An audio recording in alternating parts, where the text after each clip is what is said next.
দেশের বিভিন্ন দুর্গম এলাকায় মারাত্মকভাবে বিঘ্নিত প্রাথমিক শিক্ষা কার্যক্রম। নানা প্রতিকূলতায় ঝরে পড়ছে ২০ ভাগেরও বেশি শিশু। বিশেষ করে অভাব, যোগাযোগ ব্যবস্থার দুর্দশা, অভিভাবকদের অসচেতনতায় সরকারি বেসরকারি উদ্যোগের পরও কাঙ্ক্ষিত সুফল মিলছে না। শিক্ষক ও ক্লাসরুম স্বল্পতা, স্কুলের দূরত্ব, ভাষাগত সমস্যা, প্রকট নেই গুণগত শিক্ষা। যথাযথ মনিটরিংয়ের অভাবে ঢিলেঢালা ভাব অনেকের মাঝেই।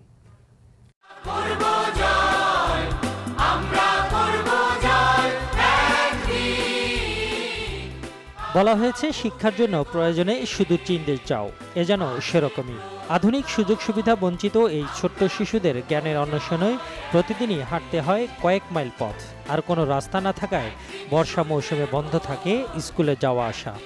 অনেক দূর, বৃষ্টির সময় কাদা থাকে, আসতে সমস্যা হয়, হাঁটতে কষ্ট হয়।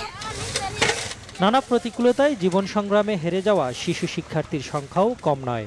এই যেমন তামান্না, প্রাথমিক শিক্ষা শেষ হওয়ার আগেই ছেড়ে দিয়েছে স্কুলে যাওয়া। আর আফতাব কয়েকদিন স্কুলে যাওয়া আসা করলেও অভাবের টানে লেখাপড়া শিখে তুলে বাবার সাথে ব্যবসায় দিনরাত কাটছে তার। কোন পর্যন্ত পড়ছো? 3 পর্যন্ত।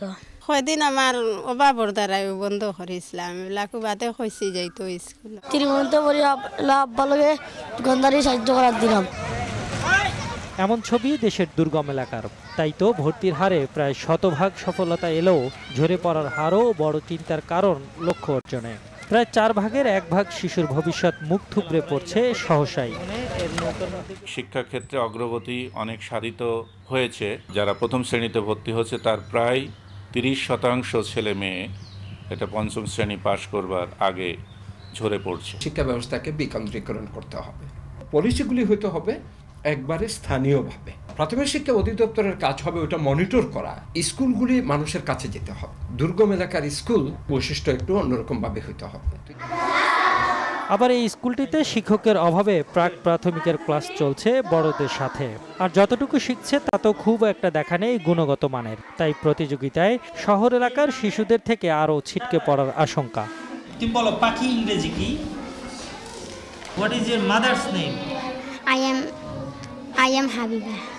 গাছাড়া ভাব কিছু শিক্ষকের মধ্যেও। খুদে শিক্ষার্থীরা সময় মতো এলেও দেখা নেই শিক্ষকের। আর বেশ কয়েকটি প্রাথমিক বিদ্যালয়ে মাসের পর মাস নেই প্রধান শিক্ষক। আমাদের শুধু একটা বিল্ডিং, এটার মধ্যে 3টা শ্রেণী কক্ষ, এই নিয়ে আমাদের খুব কষ্ট। আর এটা তো একটা অকেজো। এমন স্কুল এখনো আছে যে আমার পদ আছে কিন্তু 2 শিক্ষক আমার স্কুল চলছে। কাজে এটা আমাদের জন্য মানে কি বলবো যে সবচেয়ে বড় অসুবিধার কারণ সিলেটে। শিক্ষার সুযোগ না অধিকার, এই প্রশ্ন যেন আবার যাচ্ছে পিছিয়ে পড়া জনগোষ্ঠীর মাঝে। মিজানুর রহমান সবুজ, বাংলা ভিশন, গোয়ানঘাট, সিলেট।